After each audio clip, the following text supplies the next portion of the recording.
I think the only person that can move it is Iron Man. My dad could move it. He does everything, and he's the best.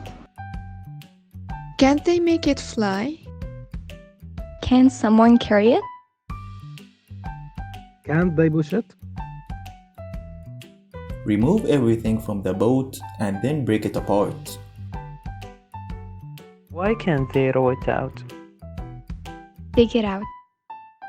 My dad says mom could move it because she knows everything.